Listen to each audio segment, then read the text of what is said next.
I thought more discipline was the answer. And so on that second workout of like, I swear it was day 42 or 45, I was like, oh my God, discipline was never my problem. I never had an issue going all in. I can flip the light switch like I was telling you, and I'm there. I'm doing it.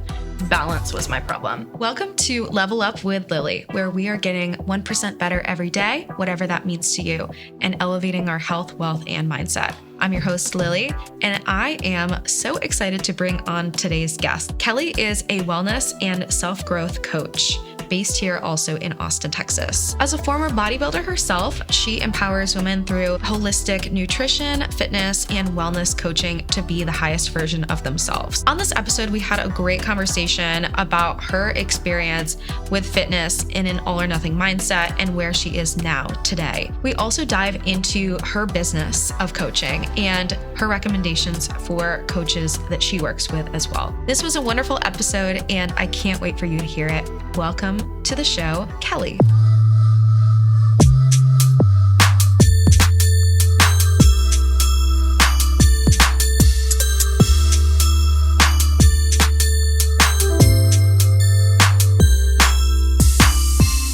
Welcome, Kelly. I'm so excited to have you on the podcast. I'm so excited to be here. Thank you for having me. Well, for all the listeners, Kelly and I met fairly recently at a fitness event in Austin, and she's really living my dream. She's a wellness coach. She is empowering women through her content and through her one-on-one coaching, and just an overall badass and really wonderful human being. So I'm so happy that we connected and that you're now on the show. So first, what I ask all my guests is, what are you doing to level up right now? So as I was telling you before, I have been a bodybuilder my entire life. Pretty much at 16, I actually missed trying out for my high school soccer team. They told me I was too small, too weak, too frail, and I had no idea how to train. So I started training at 16. Just fell in love with bodybuilding, have always been a bodybuilder. But now, recently, I have let go of bodybuilding, and I actually just signed up for a High Rocks. And this is the first time of me saying it, but I'm going to be signing up for a half marathon as well, which is so out of my comfort zone. I've never been so terrified, but I'm very, very excited because I know what it's going to do for me internally. And when you commit to something like bodybuilding at one point in your life, like you see what you can do in 16 weeks. Mm-hmm. And so I have 16 weeks till the High Rocks. So I'm excited to just like go all in and use that to level up other areas of my life as well. Love that. I love that you snuck in the leveling up there too. And that is so cool. I mean, I am currently in a bodybuilding focus. I'm going to be doing my first show in the spring or summer. We're deciding on dates. And I understand how much of a mentality that has to be of, this is who I am, this is the way I train, this is how I live. Yeah. And this sounds like a total shift from that. But it's exciting to see you doing that and welcoming that. Yeah. It's like a light switch is the way that I always describe it. I'm someone who I always thought that everybody kind of lived the bodybuilding lifestyle the way that I did, which I'm all in when I prep. Like I'm a flip the light switch, hit my macros, hit my training, hit my steps. I don't care to tell you no. I don't really care about food. It's not that big of a deal. And then my opposing is I fully have always intuitively eaten and trained the exact way that I wanted to. And yeah, like I've learned how to follow programs and trained with trainers. But for me, it was always, I just love it. I just love to train. I love to care about what I eat. I love all these things. And I can feel the light switch on in me. Again, I had my first like endurance style training session today, and I can see it and I can feel the energy. And so I'm excited that I was able to practice balance for so long post bodybuilding. And now it's like, right, a whole new endeavor of pushing myself and like feeling the light switch turn on. Oh, that's so cool. And I'm excited to watch you go through this journey with High Rocks and with the marathon. That's really exciting. We'll see. The level of accountability that saying it on a podcast does is, it's brave. Yeah. Oh, I had to pay for it. If I knew if I wasn't going to pay and sign up, then I wasn't going to do it, because I've been catching myself absolutely saying, I think for at least the last like 6 months, I'm going to sign up for a half marathon. I'm going to sign up for a half marathon, because when you move to Austin, you start running. It's the thing. It's what you do. So 8 months ago, moved to Austin, started running outside. And so I've been doing like 1, 2, 3 miles maybe, but I always had it in me. And so I knew that the thing to hold me accountable specifically was that hard end date, which that's like great advice for anyone who's conquering anything, specifically with bodybuilding, is I was somebody who I needed that end date because the time is going to pass anyway. Like my race is on March 16th. March 16th is going to come regardless of if I train and regardless of if I compete. And I always said the same thing with bodybuilding, is I remember my first competition was May 12th. I was like, May 12th is going to come and go. And I just remember on May 12th being like, that's the first time in my life I followed through on something that was in the future. I was never future pacing that way before because I was so young. I was 18 when I first competed. Wow. And so I had never stuck to something in that way. And like, once you do it once, it becomes addicting. I'm ready to get addicted to it. Yeah. I'd love to go back to you at 18 or even prior to that, because going through such a feat of like a physical and mental feat at that age really teaches you a lot. So I'd love to see what Kelly was like before, like prior to that 18-year-old bodybuilder, and then how that has changed you moving forward. But you can take us back, your story, whatever you feel like is relevant and then you want to share. Yeah. So I was thinking about this on the way here because I was like, how did I get into all of this? And something that I was really embarrassed of for a long time was that I got cut from my high school soccer team. And I thought I was like a decent athlete, but I had never tried. I had never asked for help. I had never went out of my way to like be particularly good at it. It was something that was just fun for me.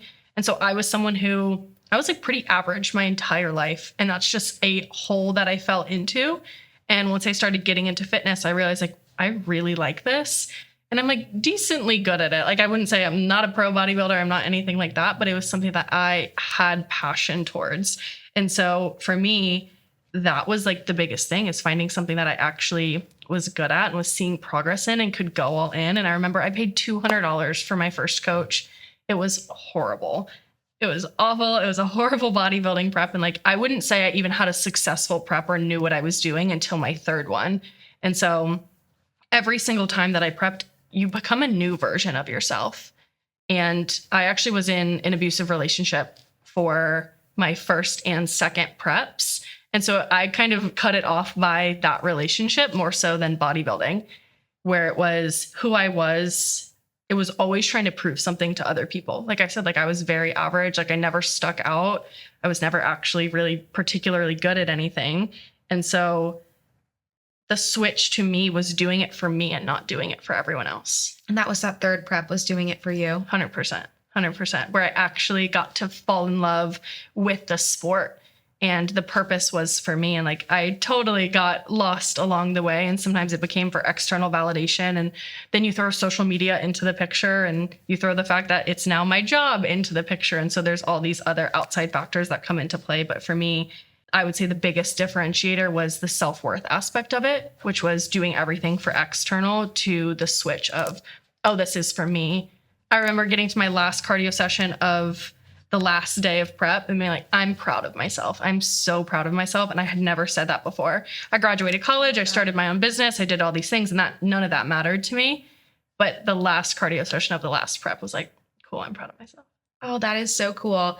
I would love to go back to what you were talking about with that external validation. So at 18, looking this certain way, being so online, I know this was around the time that you were really growing. Your online presence was really growing. And now your business was very built on like the physical body, how you looked, and that was how you were marketing yourself. How was that mentally?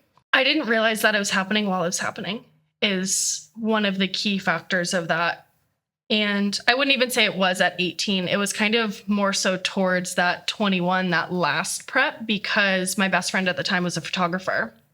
And so we were constantly like taking photos. And that's when TikTok, 2020, 2021 was when TikTok started becoming really, really big. And so that was, I would say, the true change in trajectory is how important it was to get the likes, how important it was to get on the explore page, how important it was for a TikTok to go viral. And I started very quickly. It's a study. It's an art of figuring out. And it's very different now. And so I don't even want to play the game of what goes viral now, but I caught myself. It was more so after I had gained the weight back from prep. that I started realizing, oh my God, I was caught up in the way that I was looking, and people only celebrated me when I was the smallest version of me. And I remember I posted a side-by-side photo of me when I was shredded and me when I was not so shredded anymore, just basically letting people know people only congratulate you when you're lean. But the requirement of getting that lean and being as muscular as I was, that lean, is the opposing. Is having a little bit of weight on your body, is eating and training hard. And bodybuilding's a tough sport because nobody sees the work.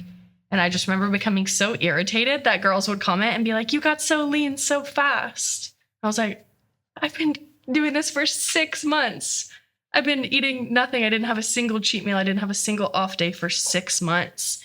And that was when my resentment started to grow, is the glorification of it all. And I realized that it was not worth it. And people only focused on the things that I didn't want them to focus on.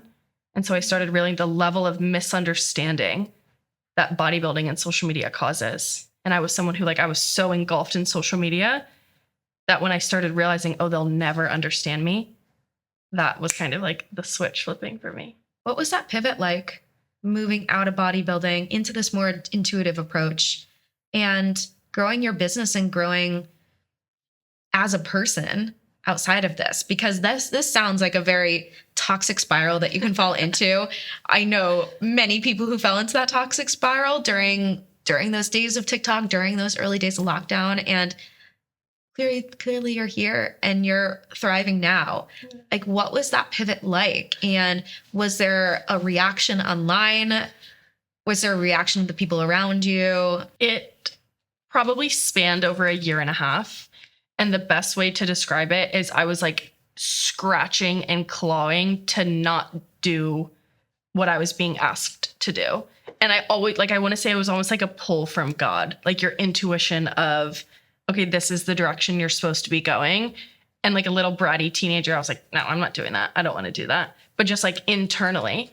And so after I had gained some weight, I pretty much tried to shove myself back into the bodybuilder box, because the only way I knew how to lose weight was to go all in and be in a prep. And I didn't realize the level of all or nothing thinking that was. And so I started trying to prep that next January. And I just remember doing 20 minutes of cardio felt exhausting. You were burnt out. My soul felt heavy. Yeah. Yeah, I was burnt out. And all I knew was hustle, grind, suck it up. David Goggins, pedal to the metal, do what you got to do. And that's the bodybuilding mentality. And to be successful in bodybuilding, that's really what it takes, is I don't care how you feel, just get up and do it. And I remember for about 3 months, that 20 minutes of cardio just felt so wrong that I realized something was wrong. I started being okay, I just did 90 minutes of cardio for weeks on end. Why does 20 minutes feel the way it feels now? And so I kind of had stepped back, but still trying to lose weight. And then I started 75 hard. Classic. Of course she does. So I start 75 hard. I get 45 days in and I'm on my second walk, whatever, your outside workout. I'm familiar with the rules of 75 hard. Never did it myself, but you don't need to. Yeah. I don't plan on it. You don't need to. I don't plan on it. I thought more discipline was the answer. And so on that second workout of I swear it was day 42 or 45, I was oh my God, discipline was never my problem. I never had an issue going all in. I can flip the light switch like I was telling you, and I'm there. I'm doing it. Balance was my problem. Even in high school, when I would drink, I would get blackout drunk. There was no oh, you can have alcohol. I was why would I have alcohol if there's calories in it? I'm only going to drink it if I'm going to get drunk. Mm-hmm. And I realized all the patterns in my life, that all or nothing thinking was there. And so on day 45, I was I've been spending the last 5 years chronically losing weight and gaining weight. And I'm tired, and my body is tired, and my body is asking me to slow down. And so it was 8 months to get to that realization. And even then, bodybuilding is so celebrated. The hustle is celebrated. Totally. You were saying about this no pain, no gain, glorifying the grind. Yep. That is what I feel is just celebrated in all areas. Like if you're grinding like that on business, if you're not sleeping in order to build your brand, your company, like that's celebrated. If you're doing that in a sport sense, in bodybuilding, it's celebrated too. I've also always had that issue with the balance being what I'm lacking the most. So that's why I'm like, I can totally relate to this. That's exactly what it was. And I see that now, which is so interesting. The more, and I'll like finish out the story, but masculine and feminine, we have a dynamic in society and in culture where we lean towards masculine culture. We lean towards a male-dominated society, and women have to sacrifice our true innate nature, which is nurture and balance and flowing and creative and all of these things for the hustle culture to be accepted. Because it's like, okay, I don't work hard if I'm not working 14-hour days. And I do it to myself now.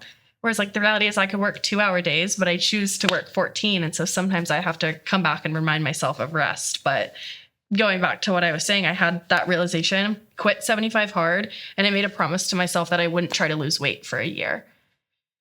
That doesn't mean the promise was easy. It doesn't mean that it was fun. And I tell all of my girls this because I realized my binge eating was also really bad at this time. And I pretty much just went all in on like, okay, I won't try to lose weight anymore. I will just let my body do what it needs to do. And a lot of body dysmorphia, a lot of having to buy bigger clothes, a lot of just sitting in the discomfort of I was celebrated for one thing.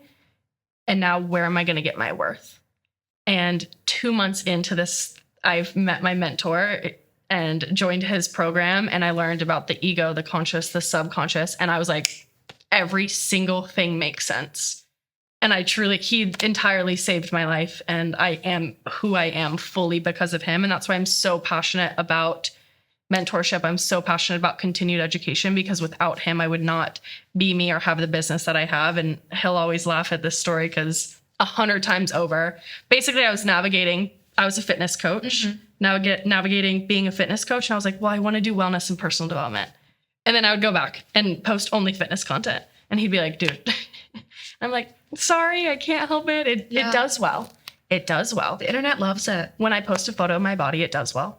Even to this day, I can post a photo of me in a bikini in a mirror and it'll get 2,000 likes. I'll post a talking head reel of me talking about something that I'm so passionate about and it'll get 50. And so I battled that for months and months and months because I didn't want to lose the engagement because the numbers matter. And I associated outward-facing social media success with internal success and the success of my business. But if there's one thing I've learned, I've lost 10,000 followers in the last year and a half since I've like fully made the transition. And my business is doing the best it's ever have because I'm actually talking about things that matter. And the people that I'm for, they're listening. And there's girls who have watched me over the last 5 years and they're like, you make sense now. I like this version of you now. This is the version I relate to most because the old hustle grind, I probably scared a lot of women away. And so allowing that like full transition, and it was not easy. And I battled it for about a year and a half before fully coming to terms with the numbers don't matter. There's not worth in my body. But it doesn't mean you can't look good. Hey, like everyone wants to look good. You can be successful in business and look hot. 100%. Like, I'm all for women doing both. 100%. And I'm such an advocate of like, I love margaritas. Drink your margarita, girl, but then hit your macros or intuitively eat or follow your animal-based diet or whatever it is. We try so hard to fit ourselves into a box, but we're not meant to fit in boxes. We're not meant to have labels. We're meant to ebb and flow and do all the things and have different seasons of life.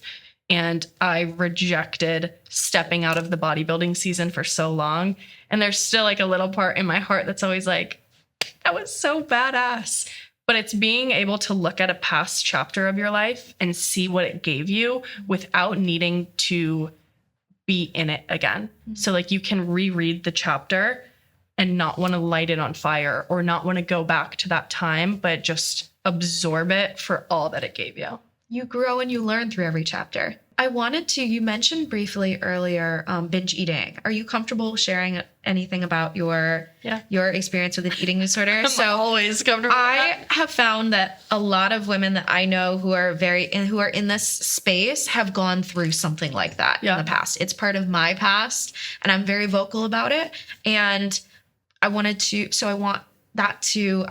give you space to share about that for the audience too, because that does contribute also to that all or nothing mindset. And it's another one of those chapters that you look back at. And I know I look back and have empathy for my 16-year-old self going through that. And I want my content to help a girl like that for me. Totally. So can you take us back? Like, when did that start, and where did that slot in to your story so far? Yeah. As long as I can remember. I didn't know what it was though. So it didn't have a label, but I knew that I did it. I grew up in a house where my parents were very ingredient conscious. Mm-hmm. We didn't keep soda in the house, didn't really have sweets or bad food. It was very much like, oh, that's junk food, that's bad food. And I know now, of course, the relationship with the subconscious, the relationship with language. I won't be using those words when it comes to my kids. I'll let my kids figure it out for themselves. Mm-hmm. And like, my parents didn't know. And so I don't blame them in any way, shape, or form. But they would go to bed and I would go downstairs and eat. Maybe I was 16 when I started becoming conscious of this. My first bodybuilding prep, 2 weeks out, I went to the grocery store, bought a box of Lucky Charms, and ate the entire thing 2 weeks out. And just like, you eat to the point of being sick, like distended sick. And I always used to tell people, oh, I don't have the thing in my brain that tells me I'm full. And I remember saying that to everybody. And I do. I was just not listening to it. And so I would say prep totally exacerbated it. And that's why I have such a hesitation when people are like, I have such a good, healthy relationship with food. I'm going to go do a bodybuilding prep. I'm like, okay. You're like, hold on.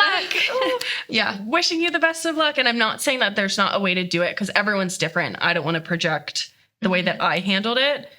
But every single prep I did, it got worse until the last prep, to the point like I would go downstairs and eat 10 to 20,000 calories at night. And I had 2 roommates, and they didn't know that I was doing that, because when you're good at it, you're really good at it. You hide it very, very well, minus the fact that I gained 30 pounds in 2 months. And I always grew up with girls who were the opposite. Girls who were, I don't know if you can say the word anorexic, but I guess I'm just going to say the word anorexic. They were more anorexic. They would restrict really hard. And I always was jealous of the girls who could withhold food, because I was like, I'll just eat it all. And I always had that relationship with it until I started following. Do you know who Stephanie Buttermore is? Yes, love her. She helped me a lot through my own journey too. Yes. Yeah. So I started watching her all-in videos because I related so much to her cheat day videos. And that was really what sparked it in me after 75 Hard. Is I made the promise to myself to go all in. She always called it I'm going to go all in, let myself have whatever I want, whenever I want. And that's exactly what I did. Is I said, I'm never going to tell myself no. If I want it, I can have it. There's no amount, there's no whatever it was. And that's the way that I teach now. So I work with a lot of women who struggle with food noise, food focus, binge eating, whatever it might be for them, getting their worth in their body. So then they withhold and restrict, because if I eat that donut, then I'm not going to look a certain way. And if I'm not going to look a certain way, nobody's going to love me. Nobody's going to give me attention, or I can't post that photo on social media. I'm like, you're allowing the goal of your body to look a certain way to be the reason why it's okay that you think about food 24/7. Mm-hmm. It's not normal to think about food 24/7. It's not normal to obsess about every single meal that you eat. Like, none of those things are normal. And I told this story the other day, but I would always go home. So I'm born and raised in Maryland. And whenever I go home, my dad is always like, I made you chicken without oil. And he did it the last time I went home. And I was like, I don't have an eating disorder anymore. You can put the olive oil on the chicken now. And it's so cool. One, it's so sweet that my dad did that, because he knew that I wouldn't eat it before. That's how bad it was, is I would like count the calories that much. But then when you restrict on that deep of a level, no shit, you're going to do the opposite. It's a trigger.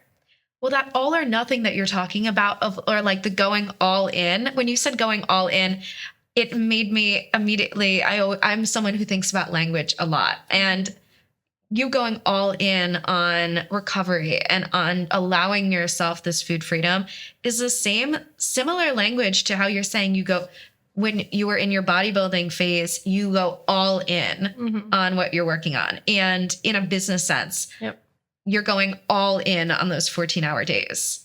So it's not like that has changed in your personality.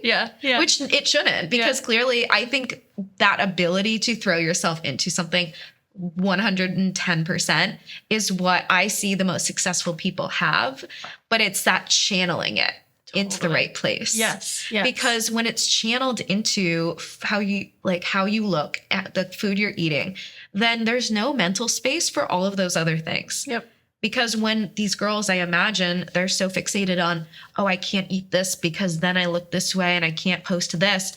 That leaves you no space to think about like those girls who are in school and they're working on their careers. They don't have that mental energy to be focused on those other things. Like building relationships, just living a meaningful life. Yeah, exactly.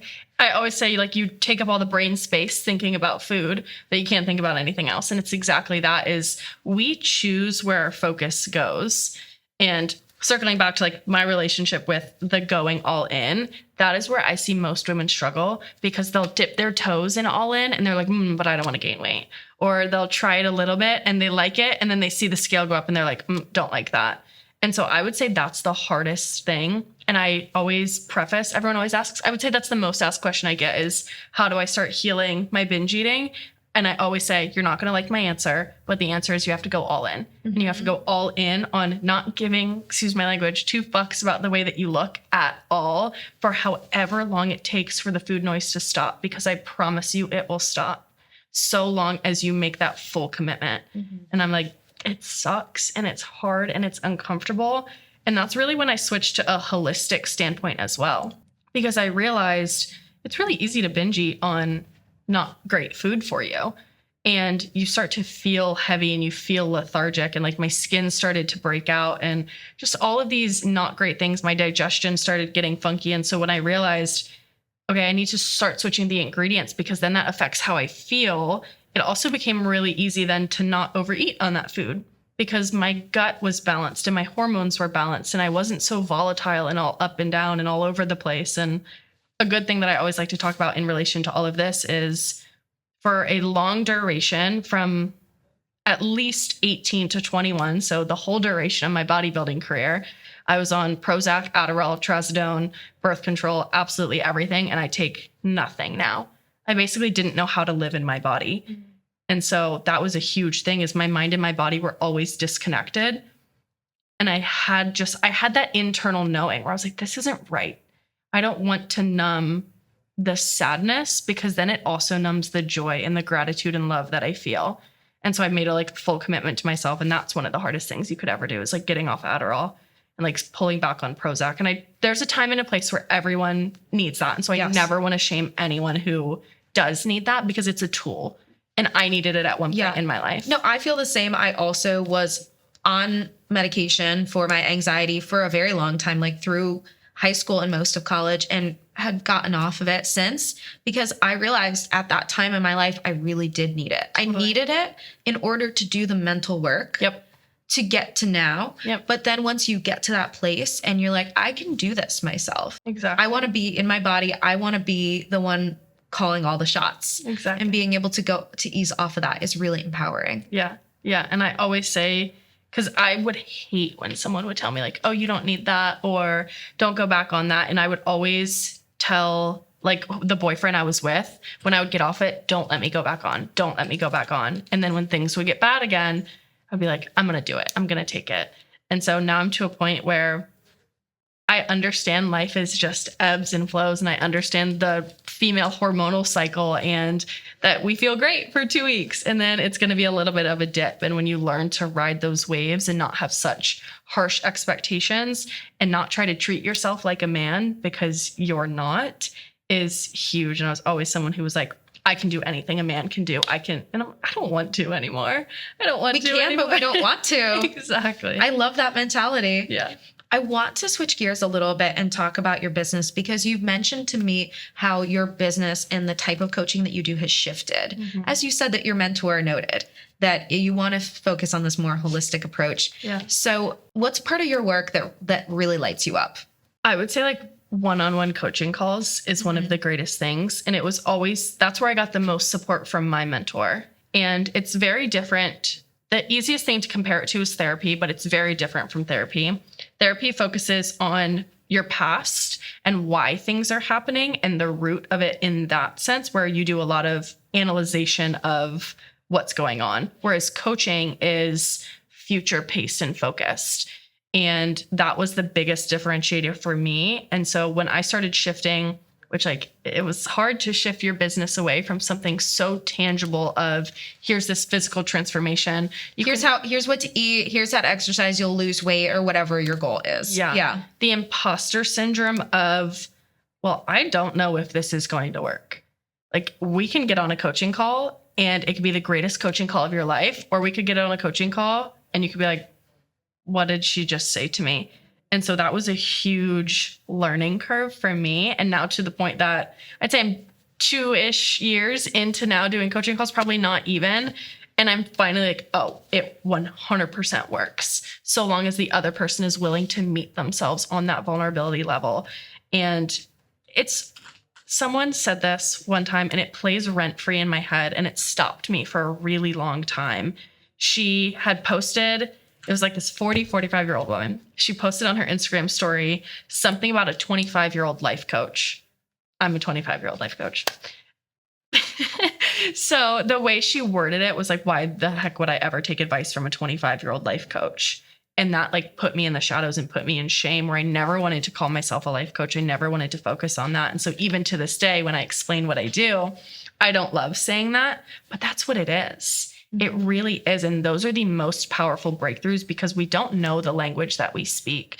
It's hard to watch what goes on in your own head. And when you say things out loud, you problem solve, and you problem solve in a really great way. And 90% of the time, my clients are solving their own problems. They just need a soundboard with more tools, more strategy, and more awareness than they have. And then someone who, and this is the number one key factor in anybody who's looking for a coach or looking for a mentor, find somebody who sees more greatness in you than you see in yourself.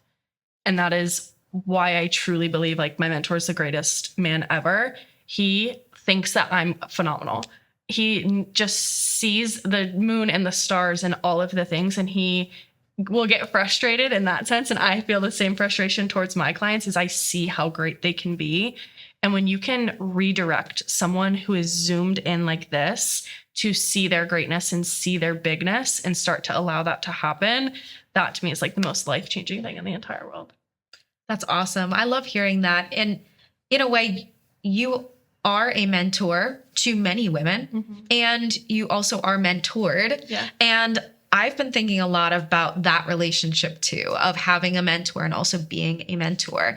And I've had it put to me this way, that you are like throwing down a rope to help pull up the next people. Yep. And by being a 25-year-old life coach, that doesn't mean that you haven't, because clearly we've established you have so much experience in the types of struggles that the people you're working with may be dealing with. Right. So while this 45-year-old woman, life coach, whatever her credentials were, she had no credentials. Okay. It's me taking comments from someone I shouldn't be taking. No, and that's fine, because like we said, we're human. Yeah. We get bothered by the things the internet says about us. Yeah. Like I get trolled by people on the internet, and it takes a lot to move past that. But someone like that, yes, she has different life experience, but this 25-year-old life coach can be helping women who have not yet experienced the same things as her. Exactly. And you are pulling them up. You're pulling them up to where you are. As is your mentor who's coaching you in a business sense. Yeah. I always say one of the coolest flexes of my business is we've turned 17 girls into personal trainers.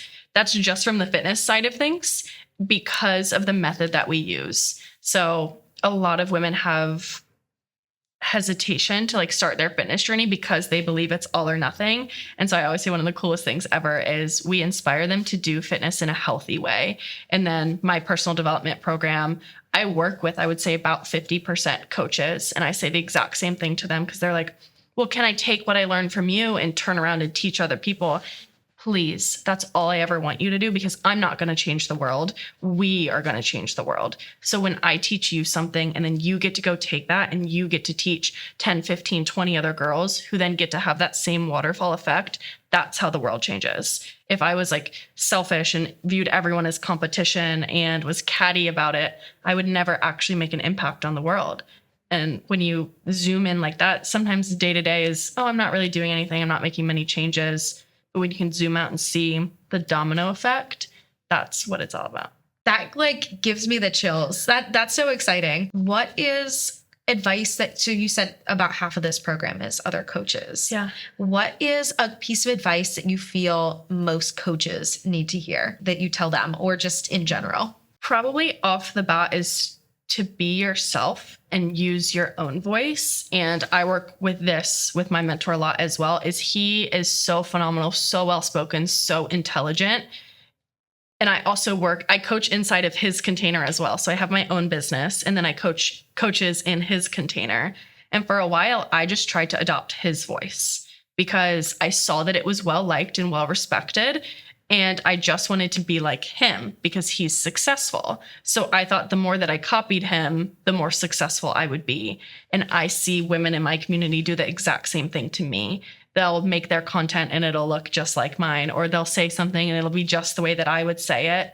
And I had to have the realization of I was never going to be my mentor. I was never going to speak the way he was. And he didn't hire me to speak the way he spoke. He hired me because he knows what I bring to the table. So like I said, he saw value and potential in me that I wasn't able to see in myself. And so giving yourself permission to be fully you. The more you try to be like someone else, the more inauthentic and ripped apart you'll feel. It won't feel natural. It'll feel yucky. You'll second guess what you're saying. But when you have full conviction and trust in your delivery, your method, and also just who you are as a person. Like my stories are my stories, and I'm able to then tell them because I lived them. The same way I couldn't ever possibly tell yours, and I couldn't ever possibly tell his. And the second I let go of trying to be something that I wasn't, my coaching just became so phenomenal and so effortless. And I felt proud of myself when I would lead coaching calls. I'm like, that was good. That felt like me. That felt true. It was words that really rung home to me. And I tell my girls the exact same thing. Stop trying to be me. The world doesn't need another me. The world needs you. And the more you try to be me, the less impact we're going to have. I love that. And I love that you brought it back to stories too. It's what I talk a lot about. They shouldn't be trying to make their story yours. Right. Because like you said, we all have different stories. We all have different backgrounds, different things that brought us to this exact moment. Yeah. And that's beautiful. And I feel like something that women specifically can start to learn the difference of is I have so many men and women I look up to, and I look up to their character traits now. Whereas an old version of me was, okay, how do I make content like her? How do I speak with a conviction like him? How do I, whatever it is that you want to copy from them, instead of looking at what makes them that character trait wise. So how do I sum that up in a different way? Because I can embody a character trait and it can still be me versus me copying the style of content you create. It'll feel weird. Like we will both know that it wasn't me. And so when you can look at people for the core value of it and how you want to bring that in through your lens to the world and your perspective, I think that's a really solid shift instead of trying to copy. That's great. That's getting inspiration and not being a carbon copy. Exactly. Well, this has been a really wonderful conversation, Kelly. I hate to wrap it up soon, but one thing I want to make sure I ask you is, because we've talked so much about this all-in mentality and this mindset of hustle and grind, which is not what either of us are promoting. Yeah. We have already established the importance of balance and finding that. So one thing I always want to see is, how are you slowing down right now and establishing that balance in your life as you're working hard, now going to be training for a half marathon, high rocks, grinding in your business. What is it that you're doing to give yourself some me time and some self-care? I have multiple answers to this. Love it. Tell us all of them.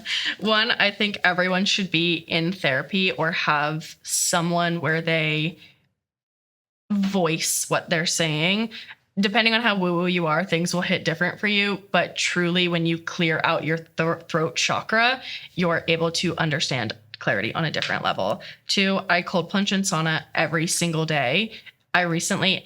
I started for the mindset benefits of it. I don't really do it for any of the physical benefits of it. I started bumping up my cold plunge time to 10 minutes because that's when I can actually drop into full meditation and full surrender to what's going on.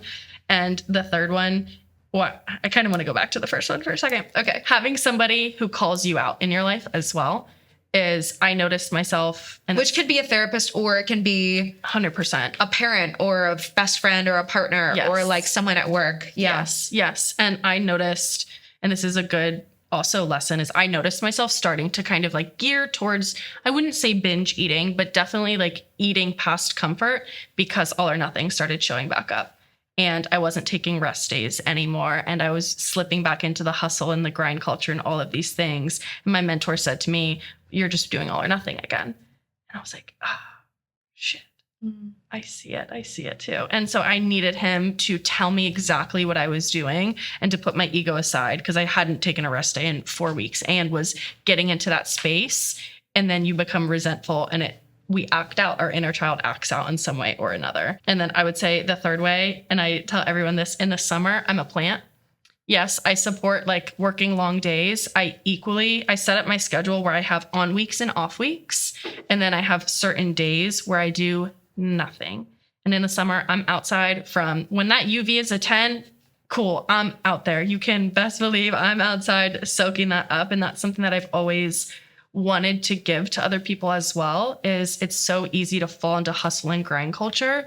And you don't need that to be successful. Typically, it's a limiting belief of, I can only hit 30, 40, 50K months if I work more. But the reality is no, you probably just need better systems and you need better beliefs. And how do we start to change those and adjust those? And I would always rather have a life that I wake up every single day and I love, and I get to watch the sunset and I get to lay outside and read my book than I ever would working 20-hour days. And so when I say I still work 14-hour days, sometimes that'll be one day, maybe 2.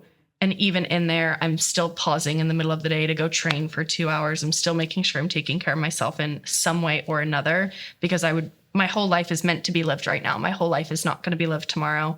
Yes, goals are great to pursue, but if I'm not enjoying my day to day, your entire life will pass you by.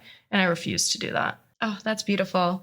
I am such a firm advocate also for getting outside during the day, no matter how busy you are. Like I will take a conference call on a walk around the block, if that's what it means. And I call that my photosynthesizing time when I'm just out in the sunlight. I tell everyone I'm a plant. Yeah, exactly. I can totally relate to that. And I love also what you said about having better systems, because at the end of the day, people who are working 14-hour days and are bragging about it, that means that there's something that either you're doing too much and it's not sustainable, or you need to manage your time a little bit better. And I think taking that 2 hours to go train or an hour to go for a walk around lunchtime or something like that would actually make you more productive, because you're also taking care of yourself in the midst of taking care of your business or other people, whatever you're doing during the day. It's about knowing who you are too. There are people, my mentor, for example, man can work 20-hour days, 7 days a week. And when I saw that, I thought that that's what success was. And then I had to realize, I'm not that and I don't want that. And that comes with knowing who you are, which when you look at success and you see it in one certain way, it can be really easy to fall into that. Like, okay, you see everyone who's shredded is a bodybuilder. Should I become a bodybuilder? Or you see everyone who's running is doing a marathon. Should I run a marathon? It's like, well, ask yourself. Everything you do doesn't need to be based off what everyone else is doing. How clear are you on your intentions and what's going to be best for you? And that should be a non-negotiable for everyone to learn and figure out. That's why my motto is get 1% better every day, whatever that means to you. Because if you're working on one goal that's geared towards what you are focused on. That's your thing. You are working towards these athletic goals, these business goals. They're going to be different than mine. Yep. But we can both be on this journey, both be supportive of each other, and both be making steps forward every day. Yeah. Oh, that is so cool. Well, thank you so much, Kelly. This was such a pleasure to talk to you. Do you want to give the audience a way that they can find you if they're interested in your coaching or just to follow along with your journey? Yeah, I'm Kelly K. Poole on Instagram. FORME Coaching. It's literally formecoaching.com is where you can find me if you want to come join our team. We do fitness, wellness-based holistic coaching, as well as women's personal development coaching. And I also have a podcast called The Greatest Project Podcast, and I'd love to see you guys there. Awesome.